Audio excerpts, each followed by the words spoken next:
Características. ¿Tienen alguna pregunta relativa a esos temas? No. Okay. ¿Yo podría describirnos un poco acerca de la valoración en agudeza visual y tal vez un poco de estereosis en niños a nombre mío? Ok. Bueno, respecto a lo de la agudeza visual, pues el énfasis que se hace con la toma de agudeza visual es que se utilicen cartillas que tengan un diseño adecuado para la detección de la ambliopía. Yo les hablaba la vez pasada que si vamos a utilizar estímulos que estén solos, como por ejemplo los símbolos de guía, o si vamos a utilizar letras que tengan las barras de interacción de contornos o las barras de amontonamiento. Sí, precisamente se llaman así porque están diseñadas para que el paciente que tenga ambliopía pues no dé una agudeza visual mejor de lo que realmente es. Porque como les decía, el problema con las cartas de agudeza visual que se presentan los estímulos solitos y que no tienen las barras de interacción de contornos es que sobreestiman la agudeza visual. Entonces, para la toma de agudeza visual, importantísimo que el paciente primero que todo esté muy bien ocluido. Eso implica que si el paciente con un oclusor normalito no nos funciona bien, pues entonces incluso a veces hay que utilizar no solamente parche pirata, sino por ejemplo parche adhesivo como los que estaban utilizando las personas que vinieron a hacernos el taller. Por ejemplo, en una de las experiencias que tuve en Estados Unidos con la Universidad de Alabama, ellos estaban haciendo en ese momento una investigación precisamente acerca de la ambliopía. Estaban utilizando un software de una pantalla que les presentaba a los pacientes las imágenes con barritas de interacción de contornos. Y en el protocolo ellos tenían determinado que la oclusión del paciente se tenía que hacer con parche adhesivo. Era obligatorio, era un protocolo de investigación.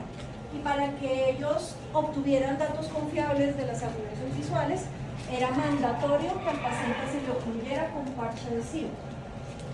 Entonces muchas veces cuando se toma la agudeza visual en las brigadas o incluso a veces acá en los consultorios, no se controla muy bien cómo estamos ocluyendo al paciente en la posición del paciente.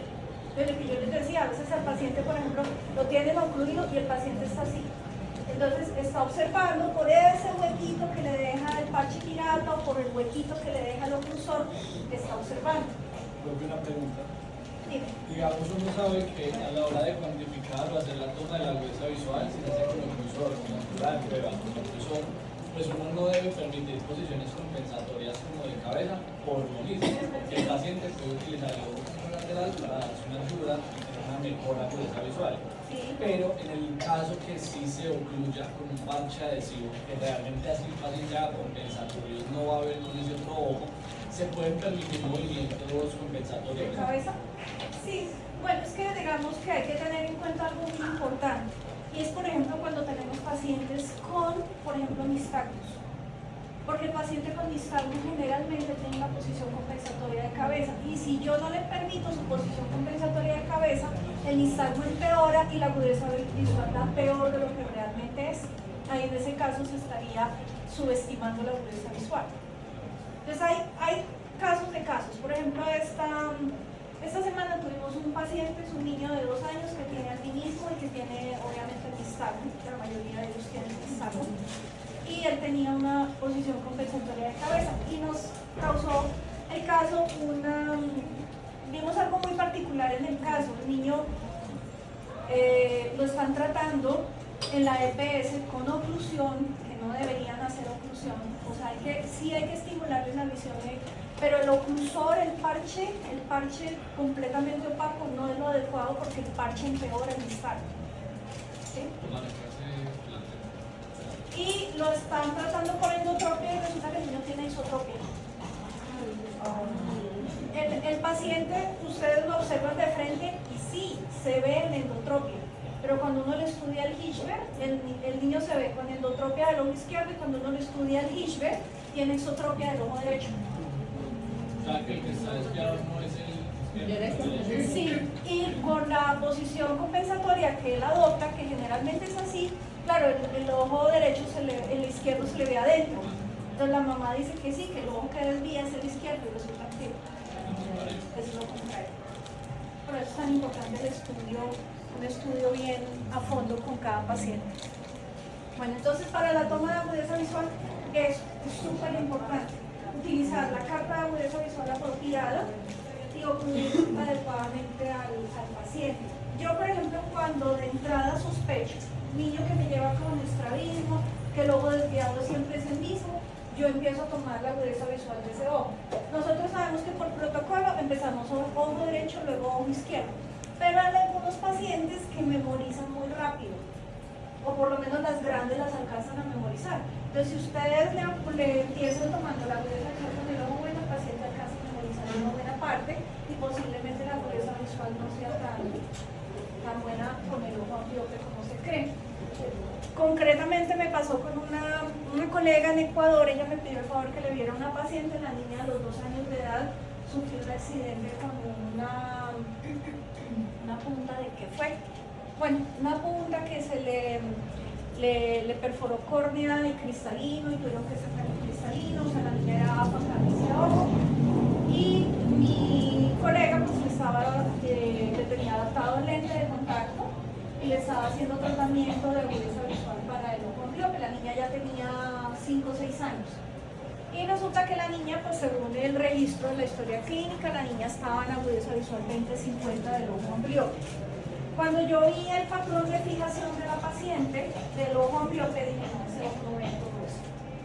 Entonces le dije a mi colega, vamos a cambiarle el test de agudeza visual y vamos a empezar tomando la agudeza visual del ojo que tenemos sospechoso de la ambliopía. Entonces, ¿qué pasó? Que claro, la niña la cogimos ya fuera de base, ya no tenía cómo memorizar el test, y la agudeza visual del ojo ambliope fue 20-600. Eso cambia totalmente el 20, 50, 20, 600. Que era la realidad. Pero lo que les decía, pues son cosas que uno aprende con la práctica. Cuando, como les digo, como yo observo el patrón de fijación del ojo, dije, no, ese ojo no alcanza a ver 20-50. Bien. ¿Perdón? Ya no recuerdo cuál utilizamos. Mi colega tenía varios test de agudeza visual y entonces yo le dije, vamos a taparle a la niña primero el ojo bueno y luego sí sacamos el test para que ella no sepa cuál es el que vamos a usar.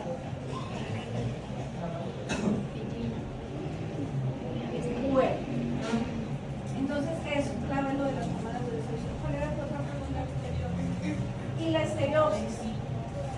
La estereopsis, bueno, importantísimo, y lo reforzaron mucho en el congreso cuando estuve ahora en el de la Academy. El test de estereopsis, el test de estereopsis ideal debe ser los de puntos aleatorios. Todos los que se llaman random, ¿sí? Entonces, por ejemplo, nosotros tenemos acá el de la mariposa. Sí, hay variedad de esos test. El de la mosca es el menos recomendable para evaluar estereopsis, ¿sí? En mi época había uno también de un venado, Raider, se llama Raider.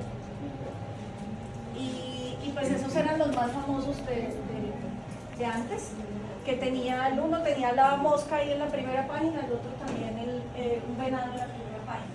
Esos tests no evalúan realmente la estereopsis de una manera confiable, porque el paciente puede adivinar, digámoslo así, puede adivinar. ¿Por qué? Porque se notan las disparidades. En cambio, en los test de puntos aleatorios no se puede adivinar. El paciente tiene que tener estereopsis para poder detectar el destino. ¿Cuáles son los de puntos aleatorios? Todos esos que parecen como una lluvia ahí, como las pantallas, como cuando se iba la señal de televisión, así. Pero pues unos que vean como en pediatría, que era un gato, así. Sí, nosotros con la iglesia. Los de LAG, sí, los de LAG, esos son de puntos aleatorios. Pero hay otros que son como para un stream. Pero si mal no recuerdo, esos eran como de 600, 300. Sí, lo que pasa es que para bebés los test que se utilizan actualmente pues son más que todo los test de Lang, que son el 1 y el 2. El 1 tiene estímulos de estereosis más gruesa y los del 2 tienen un poquito más fina. Sin embargo, ya ahorita en este momento pues se ha visto que se pueden utilizar, por ejemplo, el frisbee se puede utilizar con bebés y el frisbee te da estereopsis más finas del 20-200, que es lo máximo que tiene Lang. ¿Cómo hace frisbee? Es que todo eso es comportamental. El frisbee tiene la ventaja de que son los 4 cuadros y solamente en uno de ellos está el estímulo. Entonces cuando tú lo pones de frente al paciente, el paciente si detecta el estímulo pues te dirige la mirada para alguna de las esquinas. Es eso, es observar hacia dónde dirige la mirada del paciente. Mirar cómo se comporta. Sí, comportamental. Pero serían entonces también como cuando hacíamos mirar preferencia a un niño, no Sí, sabe que es- a mirar todos. Sí, como que no encuentra nada en especial, pero cuando él deja unos segunditos su mirada fija en ciertos puntos porque algo le llamó la atención. Exacto. Respondí. Bueno, bien, entonces yo les traje este Les voy a caso. contar la historia de Manuel y su viaje visual. Manuel, un estudiante de quinto grado, llegó a mi consultorio de optometría gracias a su maestra, quien estaba preocupada. La maestra lo había visto con dificultades, frotándose los ojos a menudo y entrecerrándolos para ver la pizarra. Sus padres también recordaban que su ojo derecho se desviaba desde que era pequeño. A pesar de tener una infancia saludable, a Manuel le costó más tiempo aprender a leer y escribir, y ahora su rendimiento académico está bajando. Su ojo derecho comenzó a desviarse hacia adentro cuando tenía 2 años y 8 meses. A los 6 años lo derivaron a un especialista. Después de años de terapia con parches sin éxito, la cirugía se convirtió en la opción recomendada. La historia de Manuel resalta la importancia de un cuidado ocular oportuno y constante. Asegurémonos de que todos los niños reciban el apoyo visual que necesitan. Soy la Dr. Bertelier y estoy aquí para ayudarlos. Bueno, era así como una manera de introducción. Este no es un caso real, o sea, no estoy presentando ahí un paciente real, sin embargo, sí es algo que sucede muy frecuente, es muy frecuente. Entonces, Manuel es un niño de 12 años que está en quinto de primaria, y lo llevaron al examen de los ojos porque la profesora insiste en que se le examinen los ojos, se acerca mucho al tablero, se frota los ojos, mantiene con ellos irritados, tiene una desviación del ojo derecho desde pequeño y los papás quieren que le hagan cirugía para la desviación. Este es como el historial resumido del paciente. No tiene antecedentes de alergias, no tiene patología, excepto pues el estrabismo del ojo derecho y gripas frecuentes. Sus antecedentes pre, peri, postnatal, todos fueron normales, empezó a desviar a los 28 meses. Su primera consulta de optometría a los 6 años, cuando le enviaron una oclusión de 1x2, o sea, un día el ojo, espero que no se apague nada, un día el ojo que no desviaba y 2 días un día el ojo que desvía y 2 días el ojo que no desvía. Le suspendieron la oclusión a los 8 años. En estos casos suele suceder que a la consulta, donde la mamá dice que el niño desvía, que representa momentos en los cuales uno de sus ojos está en una posición anormal, suele suceder que le dicen no, eso es normal, a los niños eso les da, deje que pase el tiempo mientras él madura, y resulta que es un niño que a los 28 meses ustedes saben que no es normal que desvíe. ¿Sí? Pues desafortunadamente, desde los primeros momentos en los cuales se debió detectar, identificar adecuadamente, muchas veces las cosas no se hacen correctamente.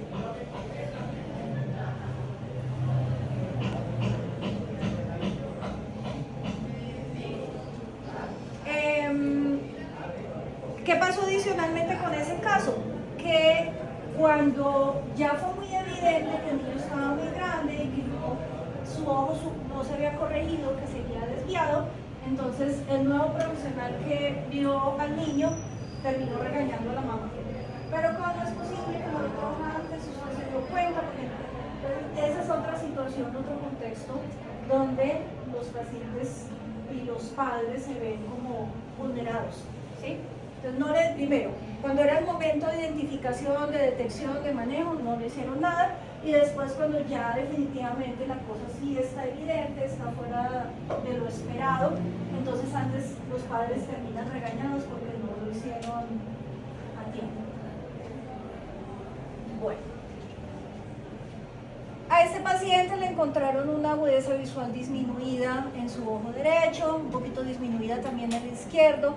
Tiene este estrabismo, esta refracción, y con la refracción la desviación disminuye. Ahí le hicieron una refracción dinámica. Ahí sí resultó touch. Y una valoración bajo cicloplegia pues mostró que los fondos de ojo estaban dentro de lo esperado, normales, y que la refracción era mucho más alta. Esa otra consulta donde vieron al niño por segunda vez, donde dijeron, pero ¿cómo no lo trajo antes? No sé qué, bueno, le hicieron el examen, no habían aplicado cicloplegia, simplemente una refracción dinámica, y le mandaron la fórmula de ese momento porque disminuía la desviación. Y no le prescribieron la corrección total, porque ay, es que el niño de pronto queda viendo borroso, de pronto no se me adapta, y entonces vienen y me piden garantía, y yo como que no me meto en ese lío. ¿Sí? Entonces, ¿qué pasó? Que el niño fue corregido, pero de manera parcial, y duró otro tiempito sin la corrección adecuada. Cuando ya por fin, entonces, en el momento en que deciden hacer cicloplegia, que se detecta que la fórmula es mucho más alta, ahí fue cuando decidieron que ahí sí había que mandar una corrección mayor, total. Pero entonces se dejó pasar un tiempo valiosísimo donde no solamente se hubiera recuperado esa agudeza visual, sino la visión binocular.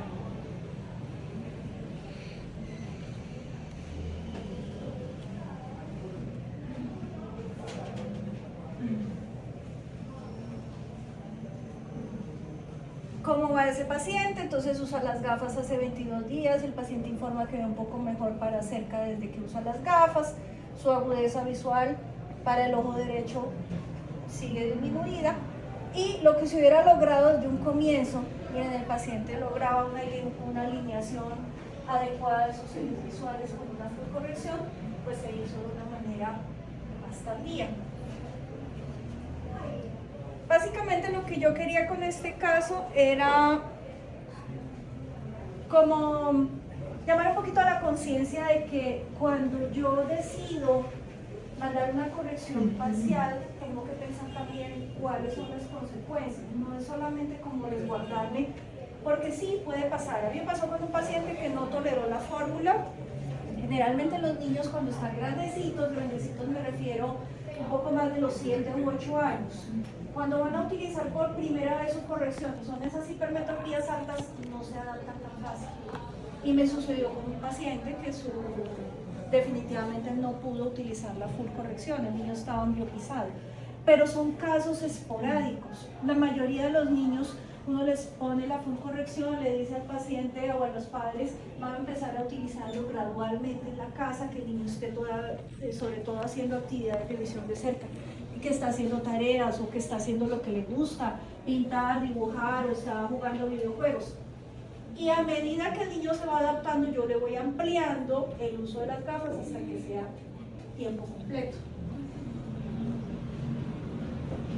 fondo es que yo tengo pues una inquietud, quizás de pronto ya sí nos vamos a adentrar un poco más en el tema del manejo como en esos casos, pero en un paciente, en el mismo caso anterior de la hipermetropía, pues que se le hizo cicloplegia, ya se le mandó fórmula total, aunque no fue en el momento indicado, sino después, se veía que la endotropia pues mejoraba, prácticamente pues ya se corregía la desviación, pero en un caso hipotético, en el que usted sí reciba al paciente en esa edad del desarrollo clave, que usted puede empezar a favorecer que haya binocularidad y todo pues lo que necesitamos, aún así con la full corrección bajo cicloplegia, la endotropia no se corrige del todo, ni siquiera utilizando de pronto ese remanente de, es que aparece el residual en cerca, entonces adiciono más positivo, vamos a manejar bifocal, aún así no se corrige.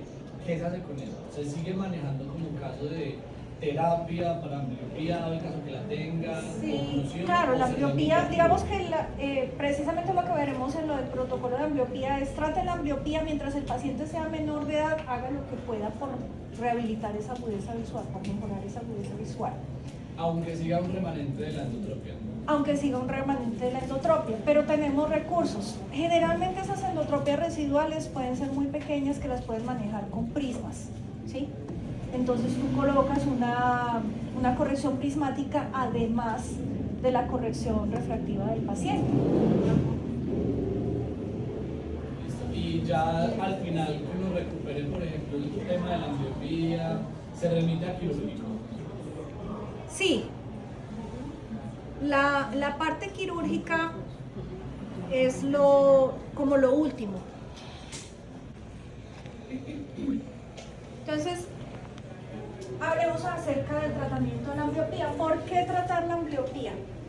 Resulta que hay algunos estudios que dicen que un paciente, una persona con ambliopía, tiene un mayor riesgo durante su vida de quedar ciego, de que le pase algo a su ojo bueno. ¿Por qué? No lo sabemos, pero las personas con ambliopía son más susceptibles de que desde que se accidente de su ojo bueno hasta que le dé alguna enfermedad, alguna otra patología. ¿No? Entonces, ¿qué pasa con una persona que tiene un ojo ambliope y que sufre un accidente de su ojo bueno? Pues queda de baja visión, ¿sí? Por fortuna, digamos que en mi vida laboral, pues como también como instructora de optometría, docencia en optometría, he visto un caso, pero lo he visto. Paciente que en su ojo izquierdo tenía un estrabismo, su ojo izquierdo era no solamente ambliope, sino tenía fijación excéntrica, y resulta que en el ojo derecho le dio una retinopatía, no sé, el ojo quedó de percepción luminosa, y con el otro ojo baja visión. Hablando de lo que pues hace un momentico estábamos. Entonces, se duplica en las personas con ambliopía ese riesgo. La ambliopía es una condición más económica de tratar que incluso que la catarata. La catarata, pues calculado en dólares, tiene un costo de alrededor de unos $2.000, pues incluyendo lo que es el procedimiento quirúrgico, el lente intraocular, todo pues lo que tiene que ver con el manejo de la catarata. Mientras que el cálculo aproximado en el tratamiento de la ambliopía es en unos $500, pero pues en Colombia eso no sale así de costoso, ¿no? Pero pues es importante porque no tenemos realmente referencias acá en Colombia que nos digan cuánto puede costar, por ejemplo, el tratamiento de una ambliopía. Pero sería, por ejemplo, interesante que se cuantificara eso, ¿no? Que tuviéramos ese dato. Pero pues también hablando desde el punto de vista de costos, es más barato tratar una ambliopía que tratar una catarata. Bueno, nosotros teníamos, hablan de antes de este siglo, yo soy del siglo pasado. Entonces, hablando del siglo pasado, yo aprendí con esos protocolos antiguos de manejo de la ambliopía, donde hacíamos oclusiones del día entero. Entonces se mandaba al paciente que se ocluyera el ojo de buena visión a veces 2, 3 días seguidos, y de pronto que un día hiciera la inversión de la oclusión. Otro también era que cuando el niño llegaba generalmente a los 7 u 8 años, ya se le desahuciaba, digámoslo así. Entonces, si el niño llegó con ambliopía y se le diagnosticaba por primera vez a esa edad, no, ya no hay nada que hacer, el niño ya está muy grande. Chao.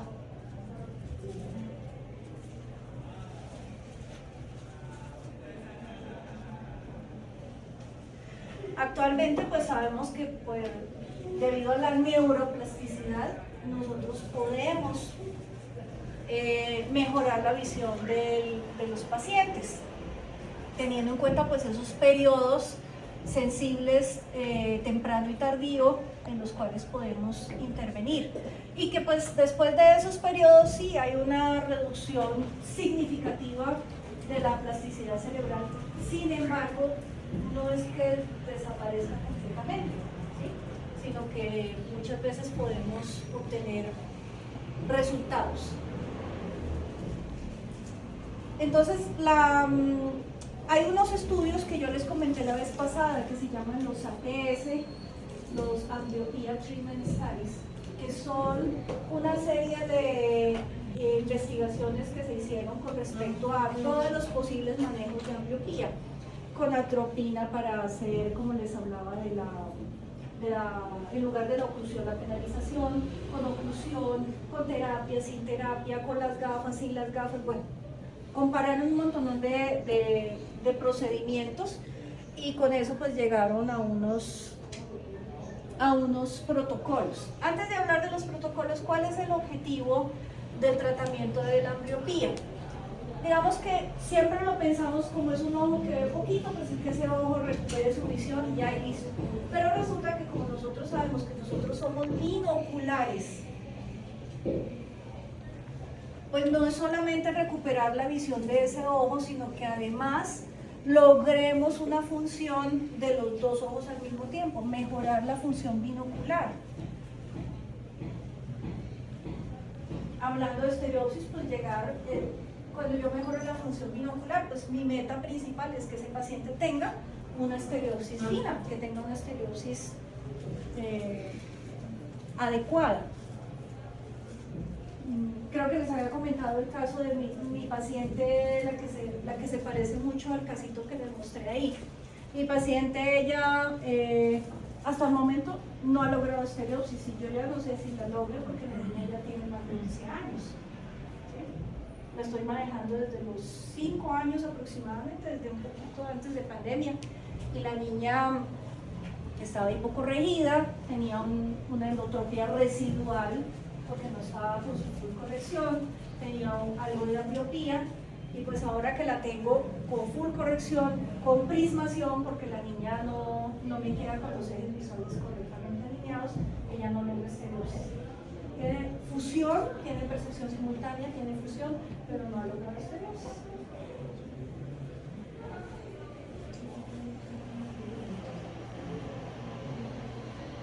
Bueno.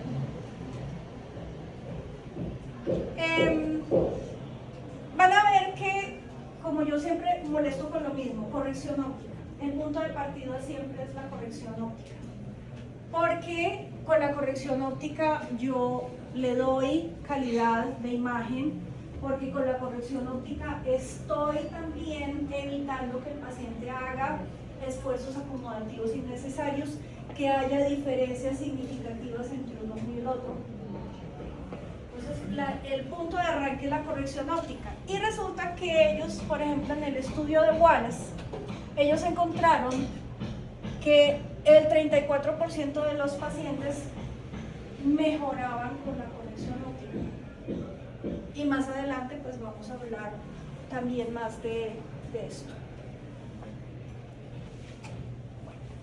Entonces, hay dos grupos que se unieron para hacer esas investigaciones en ambliopía, uno en los Estados Unidos y el otro en Inglaterra, y ellos lo que hicieron fue compactar y decir, bueno, la ambliopía la podemos manejar en 4 etapas. ¿Cuáles son esas etapas? Primera etapa, corrección óptica.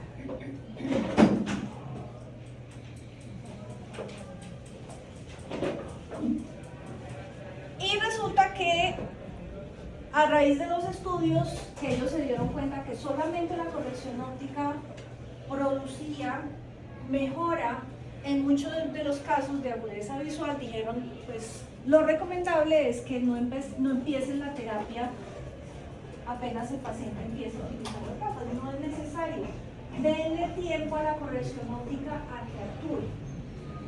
Nosotros tendemos a ser muy impacientes y lo digo especialmente en mi caso, pero que digamos que con los añitos he ido como aprendiendo a ser un poco más paciente y lo he visto con casos propios de cómo la sola corrección óptica uno le hace seguimiento y el paciente mejora y de pronto a veces ni siquiera necesitamos hacer terapia.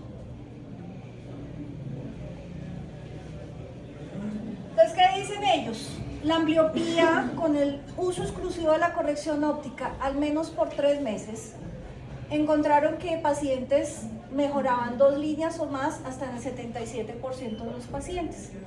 Y en un 27, o sea, casi el 30%, puede resolverse completamente, solo con las gafas.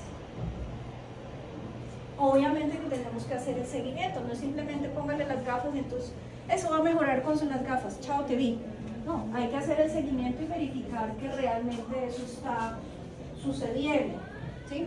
Tengo un paciente que la fórmula es bastante alta, tiene, creo que son 7 o 6 en cada ojo, y entonces en el último control que yo le hice, el astigmatismo del ojo izquierdo, además pues la hipermetropía está estable, pero el astigmatismo del ojo izquierdo había aumentado en unos 50 y solo llevaba 3 meses con las gafas.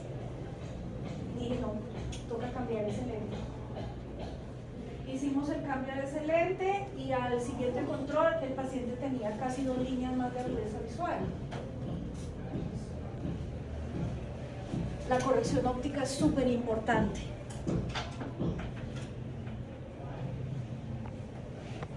Listo, mi paciente vino a los 3 meses, su agudeza visual mejoró, pero le falta todavía un poquito. Yo puedo incluso esperar más tiempo, no hay afán. Puedo darle, revisando la fórmula, revisando que no haya, por ejemplo, como les comento en el caso de mi paciente, que hubo un cambio significativo, pues hay que ajustar la fórmula. Pero si la fórmula no cambió, esperemos, sigamos esperando y hacemos ya un seguimiento, ya no tan prolongado, otros 3 meses, sino puede ser, por ejemplo, un mes, unos 20 días para mirar qué sucede. Si el paciente llega un momento en que se estanca, en que ya el ojito, yo ya le revisé la fórmula, él está utilizando su corrección óptica de manera permanente, juicioso, ya no tuvimos más progreso en la agudeza visual, entonces la etapa 2 es disminuir la fuerza de ese ojo dominante. ¿Que cómo lo vamos a hacer? Con la oclusión. Entonces utilizamos oclusión directa. Vamos a empezar a hablar un poquito de los tipos de oclusión. La oclusión directa es cuando yo ocluyo el ojo ambliope o el ojo no dominante o el ojo afectado por X o Y motivo, ¿sí? Y oclusión inversa es cuando ocluyo, oclusión directa al ojo de mejor visión, oclusión directa al ojo de mejor visión, al dominante o como lo quieran llamar. Y oclusión inversa cuando tapo el afectado. Entonces aquí la oclusión directa pues es al que tiene mejor visión.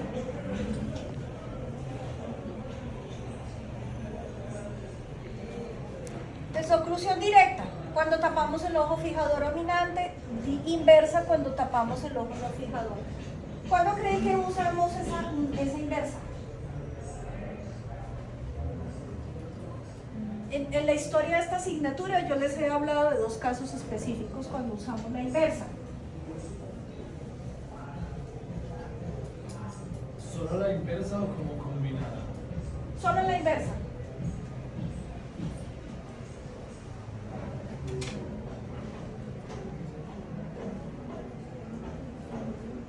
Cuando ocluimos entre comillas el ojo marito.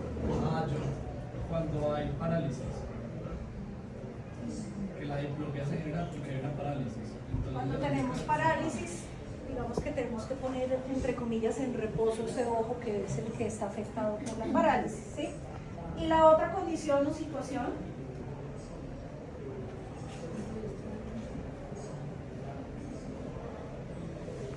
si vamos a tratar una fijación excéntrica, ¿sí? Cuando vamos a tratar una fijación excéntrica. Bueno, tenemos oclusión total y oclusión parcial. Oclusión total es cuando yo evito cualquier forma de estímulo para el ojo. O sea, cuando uso el parche pirata o cuando uso el parche adhesivo. Estoy quitando completamente la estimulación visual. Y oclusión parcial tenemos dos formas. Una es la penalización, que como lo describe ahí es cuando yo estoy, penalizar es como castigar, ¿no? Entonces penalizar es que yo le estoy disminuyendo la calidad de visión al ojo, que lo puedo hacer mediante los filtros de Van Gerten, que son como una especie de contact, es una lámina plástica que viene graduada en diferente nivel de opacidad. Yo puedo opacificar poquito, donde disminuyo poquito la agudeza visual, o puedo opacificar bastante para bajar bastante la agudeza visual. Nosotros aquí en Colombia lo hacemos a punta de capitas de cinta pegante. Entonces, si uno coloca gradualmente cinta pegante transparente, por ejemplo esa de embalar, pues yo puedo ir gradualmente disminuyendo la agudeza visual al nivel que necesite, al nivel que desee.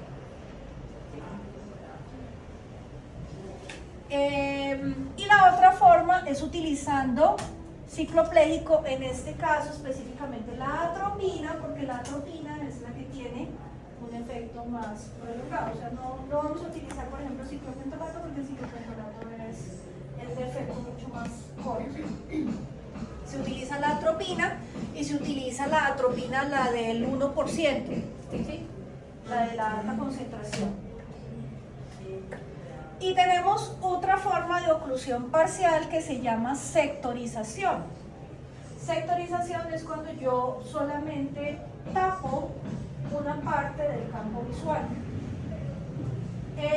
No se suele utilizar para el tratamiento de la ambliopía, sino que la sectorización se utiliza más que todo, por ejemplo, en pacientes que tienen diplopia en ciertas posiciones de mirada, ¿sí?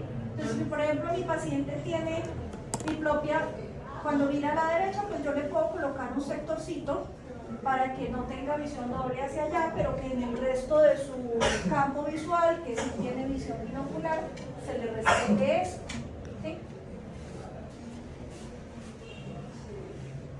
Entonces vamos a ver acá, esta es una penalización. Entonces tenemos aquí en el lente del ojo derecho se colocó una capa de filtro de Van Gerten que está pues opacificando completamente lo que se puede ver a través de ese lente.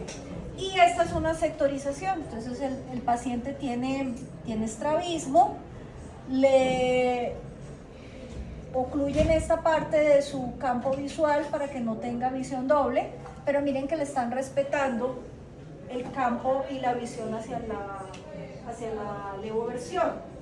Entonces, eso le va a permitir al paciente pues detectar visualmente lo que viene por su lado izquierdo, tiene menos limitaciones para, por ejemplo, el desplazamiento del espacio. ¿Qué tipo de estrabismo tiene en sectorización para saber si tapo hacia nasal o hacia temporal? O sea, la mitad, ¿con qué me Tú lo puedes determinar, por ejemplo, simplemente hacia dónde ve doble. Si el paciente, como te decía, en este caso, digamos que el paciente ve doble es cuando mira hacia la derecha. Entonces tú le tapas solamente lo que tiene que ver con mirada hacia la derecha. ¿Sí? casi que independiente de qué tipo de estrabismo es. No necesitas como O tal sea, saber. simplemente es un taparle la diplopia que tiene el paciente. Independientemente de sexo o género. Exacto, exacto. Solamente fijarse en función a la respuesta que el paciente da, porque si él dice que cuando mira hacia la derecha hay diplopia, tapa el sector derecho del lente. Hay unos sectores que se llaman binasales, que esos sí se utilizan específicamente para las endotropias.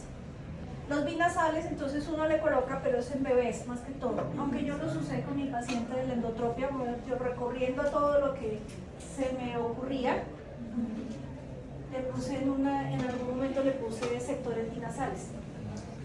Se coloca en los bebés, en niños muy pequeñitos, para tratar, en algunos casos se logra corregir la endotropia con los sectores.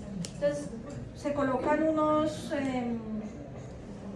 incluso se puede hacer pues con el mismo Van Gerter o con la cinta, le ocluye uno al paciente aquí en la parte nasal.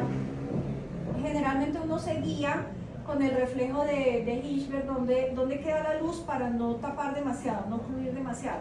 Y entonces lo que hacen los sectores binasales es que obligan a los ojos a moverse hacia la abducción.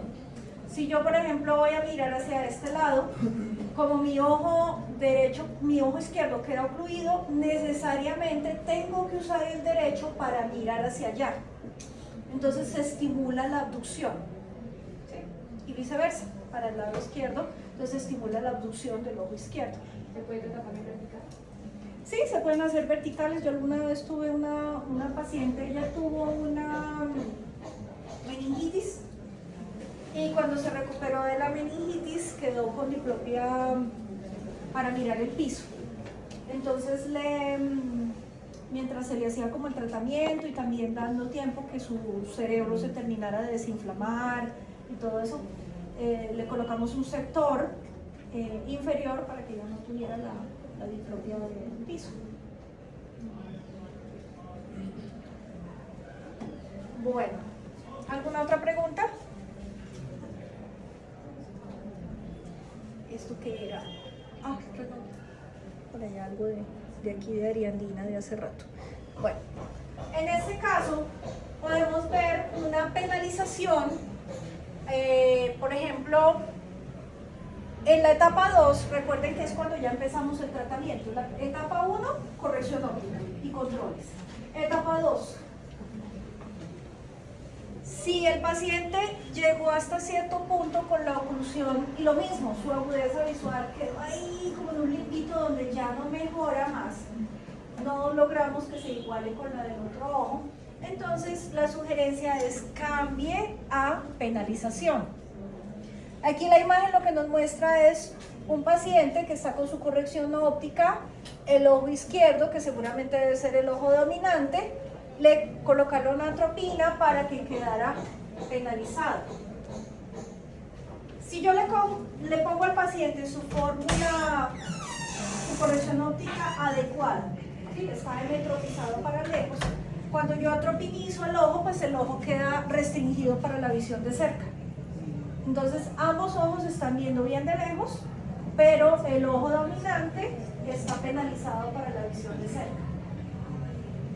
Yo puedo hacer eso un poco más agresivo. Si yo al paciente no le pongo su fórmula completa de la hipermetropía, sino por ejemplo lo hipocorrigo, el ojo va a quedar penalizado tanto para lejos como para cerca.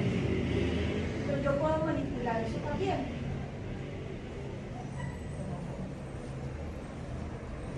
Entonces, cuando el propósito de la oclusión disminuye, o por ejemplo, otra puede ser la situación del paciente definitivamente no se deja el parche. Y eso sucede mucho con niños, sobre todo en las edades que están como preescolares, o la otra edad un poquito complicada es cuando los niños están en edad escolar porque les da pena que los vean con el parche en la escuela, ¿sí? Entonces uno puede recurrir a la penalización. La penalización tiene un muy bajo riesgo de que la persona se vaya a miopizar del ojo que estoy penalizando, porque ese ojo pues, va a estar recibiendo estímulos borrosos, pero va a estar recibiendo estímulos visuales. Aquí está con la penalización, pero con Van Gerter, con el filtro de Van Gerter. Entonces, tanto la penalización con atropina como la de Van Gerter, digamos que son cosméticamente muy aceptables porque no se notan tanto. El paciente pues se quita las gafas y no va a estar funcionando la penalización, pero en el caso de la atropina, pues el paciente no se puede quitar la atropina. Profe, en el caso de la atropina, ¿por cuánto tiempo máximo se puede utilizar el fármaco? O sea, extenderlo el tratamiento por cuánto tiempo. Pues digamos que el máximo sería como un año. ¿Sí? Sobre todo por lo que es concentración alta. Porque sí ha habido como mucha como temor, como inquietud, ay, es que de todas formas con la atropina puede haber en cierta forma algunos efectos de toxicidad a largo plazo, pero son como muy largo plazo.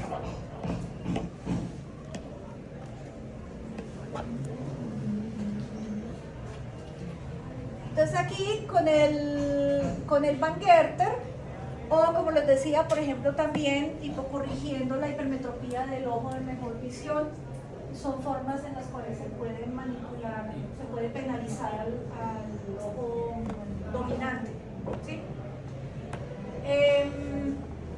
Ojo, hay que tener en cuenta que para poder hacer penalización, la agudeza visual entre un ojo y el otro no debe estar muy diferente. Si mi paciente tiene con el ojo dominante 20-20 y el otro ojo, el ambliope tiene 20-400 o 20-200, pues el paciente no se va a dejar las gafas, ¿sí? Prefiere quitarse las gafas. Si yo lo tengo penalizado con Van Gerter, pues se quita las gafas y ya.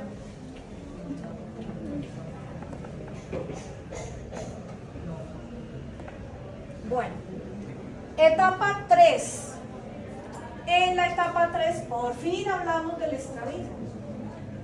Si el paciente tiene estrabismo, después de que yo ya rehabilité, de que yo ya desarrollé la agudeza visual, ahí sí voy a manejar el estrabismo. Entonces, lo que sugieren esos grupos de Botas y del TEDx es que cuando yo ya he resuelto lo de la agudeza visual, cuando mi paciente ya tiene lo esperado para la edad, ahí sí puedo decir, bueno, andémosle a la cirugía de estrabismo si es necesario.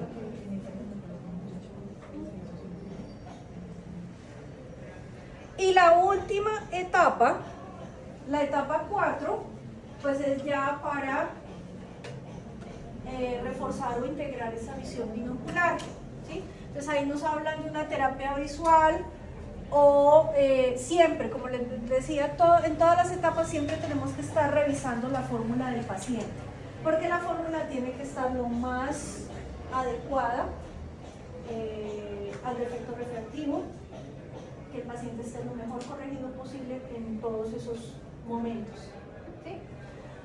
Entonces aquí hablan de la terapia visual o modificaciones de los anteojos, ya sea para los problemas de acomodación, de emergencias, cuando hay un lag alto, que como hablábamos en los pacientes ambliopes es frecuente que haya lag de acomodación alto, entonces incluso a veces hay que pensar en ponerle al paciente adiciones, que use lentes progresivos. Y pues esa ya sería la etapa de cierre de todo el tratamiento, cuando yo ya al paciente le integro para que sea más funcionalmente desde el punto de vista de la visión binocular.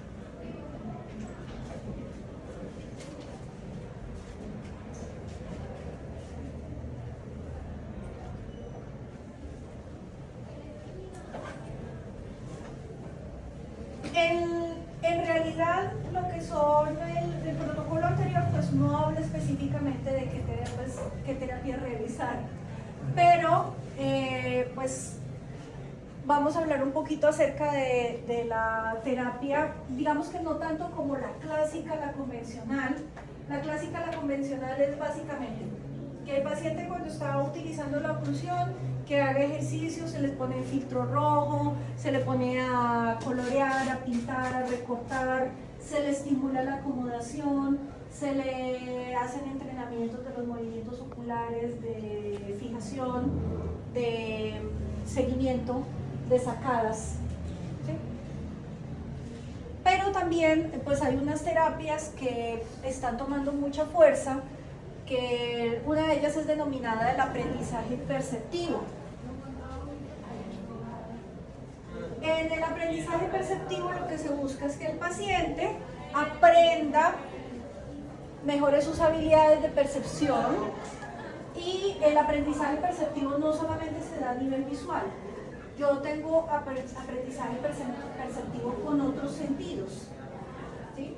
Por ejemplo, ¿alguno de ustedes acá toca instrumentos musicales? Guitarra. Sí.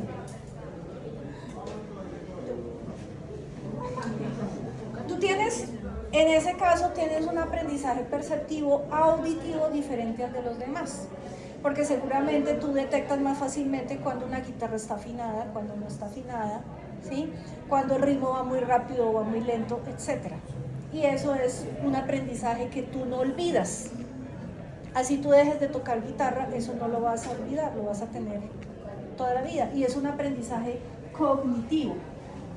En salud, nosotros tenemos un aprendizaje perceptivo desde el punto de vista que, por ejemplo, no sé, me imagino que a ustedes también les ha sucedido que a veces uno solamente con mirar al paciente ya más o menos se imagina qué tiene, ¿sí? Y puede detectar más fácilmente cuando hay estrabismo, cuando no hay estrabismo, aunque pues hay variantes, ¿no? Por ejemplo, las personas que trabajan en radiología, por ejemplo los muchachos acá que están viendo la tecnología en radiología, o los especialistas, los médicos especialistas que toman radiologías, que leen ese tipo de exámenes, detectan cosas que las demás personas no. Por ejemplo, que cuando miran una mamografía, saber si hay una lesión potencialmente maligna o no. Eso lo aprende un radiólogo y es aprendizaje perceptivo.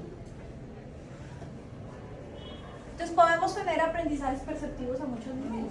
Una persona que esté dedicada, por ejemplo, a que haya tomado curso de barista, su gusto aprende a detectar unos sabores, unas notas, unas cosas que los demás no.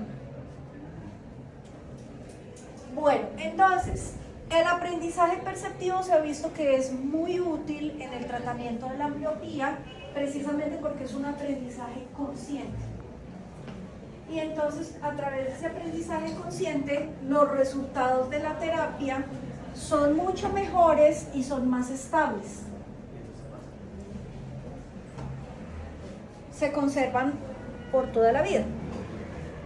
Hay cosas muy sencillas en aprendizaje perceptivo, por ejemplo, estos juegos de tarjetas que son como un mazo de cartas.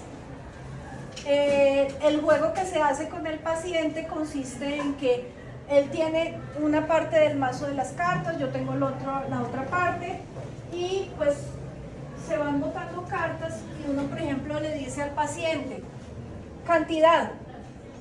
Entonces aquí tenemos varias información. Tenemos una forma, que es el rombo, tenemos un color, que es el verde, y tenemos una cantidad, que es 1.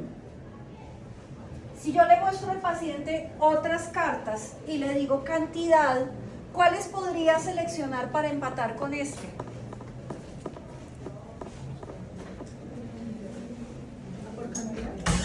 Por cantidad.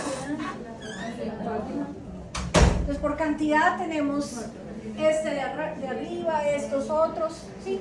Porque todos empatan con 1.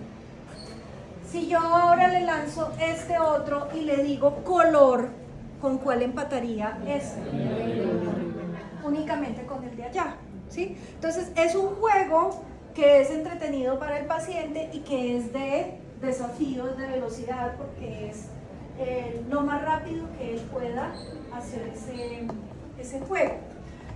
Aquí en la clínica ustedes van a encontrar un tarrito que tiene unas tarjeticas que son redondas, y esas tarjeticas tienen unos unos muñequitos, tiene una araña, varias cosas. Y trabaja eso, lo que se llama aprendizaje perceptivo. Es un poquitico más complejo que este porque son, digamos, hay una mayor variedad de figuras. Es un poquito más complejo, pero también es muy efectivo para trabajar esos juegos con los niños, por lo que les decía, porque es un desafío, porque es una competencia, y cuando el niño siente que está jugando y no que está haciendo una terapia, pues la colaboración es mucho mayor, ¿sí? Otra cosa que se puede trabajar es lo que se llama la constancia de la forma, y es que yo puedo poner las tarjetas en otras orientaciones, pero que el paciente encuentre la figura que es igual a la que yo le estoy colocando del modelo. Entonces se pueden adaptar a diferentes cosas. Y el otro tipo de estímulos que se están utilizando ahora se llaman los estímulos Gabor, que también están basados en el aprendizaje perceptivo. Los estímulos Gabor son estos. Es un patrón de rejilla, en este caso sinusoidal, o sea, no cuadrática, sino sinusoidal. Y hay un juego específicamente que lo crearon unos españoles de una plataforma que se llama Visionary Tools. En los de Visionary ellos crearon un juego donde es un perrito que el niño que está jugando el juego es como si estuviera entrenando a su perrito. Le dan unas galletas que van como cayendo del cielo y el niño tiene que escoger la que tiene el mismo patrón con la misma orientación. Entonces el niño gana puntos con ese juego. Ese es el jueguito del Visionary.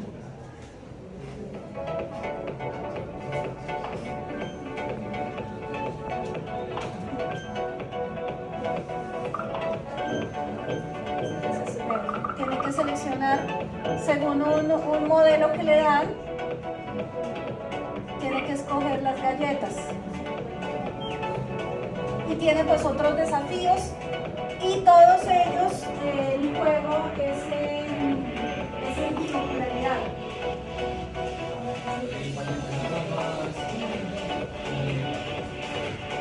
Perrito en el espacio. Jugando marcianitos. Es divertido.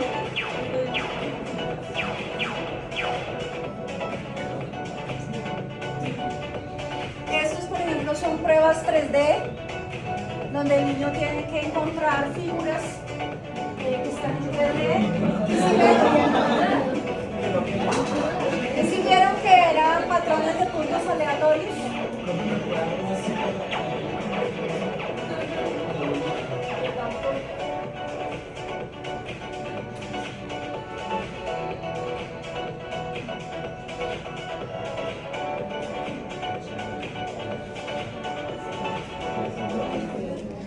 Entonces el de los parches Gabor es el del patrón de rejilla, ¿sí? Y el entrenamiento dicóptico, que también lo estaban viendo en esos juegos, el entrenamiento dicóptico pues consiste en que al paciente todo el tiempo se le está haciendo estimulación binocular a pesar de que sea ambliópico. Digamos que tiene un poquito de limitaciones con respecto a que si el paciente tiene una ambliopía profunda, si tiene una ambliopía muy severa, va a ser muy difícil poner a competir el ojo ambliope con el ojo dominante. Entonces en esos casos sí toca empezar trabajando monocularmente, pero cuando el paciente ya tiene algo de competencia de visión binocular, pues se puede empezar a trabajar el dicóptico. Entonces, ¿qué se hace? Ya vienen softwares donde al paciente se le puede elegir el ojo dominante, disminuirle la calidad del estímulo. Entonces, por ejemplo, se le puede disminuir el contraste, se le puede disminuir la nitidez del estímulo, y entonces se pone al paciente a competir a utilizar los dos ojos al mismo tiempo, pero entonces favoreciendo el ojo ambliope para que sea el que tenga que trabajar más, que tenga que hacer más esfuerzo. Y eso se le denomina entrenamiento dicóptico. Entonces, por ejemplo, acá en este software, el paciente está observando con un ojo esta imagen y con el otro esta otra. Pero resulta que con este ojo no se ven los meteoritos, pero se ve la nave.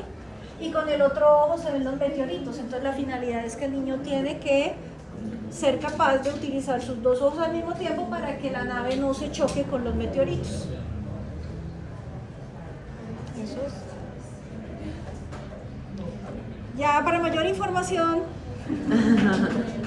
sobre las, como ya les decía, los artículos que se hicieron sobre esos estudios de la ambliopía están todos recopilados en una sola fuente.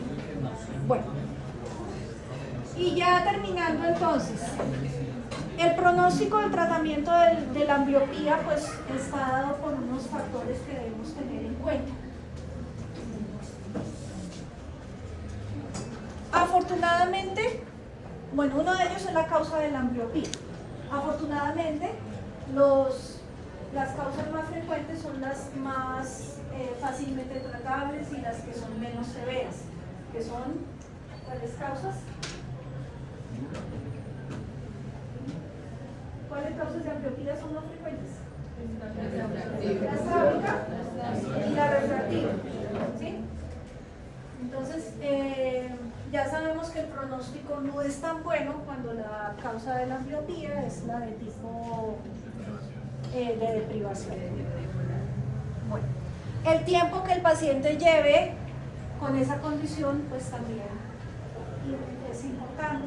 Un paciente que lleva ambliope 3 años, 4 años, pues digamos que el pronóstico es menos bueno que si la ambliopía lleva apenas 1 año o unos pocos meses.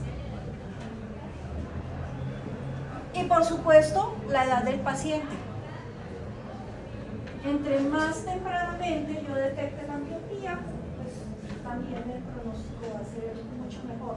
Como les decía, si el paciente está cercano a la mayoría de edad, incluso en esas edades también debemos intentar hacer el tratamiento. A veces uno puede tener respuestas muy favorables en esos pacientes.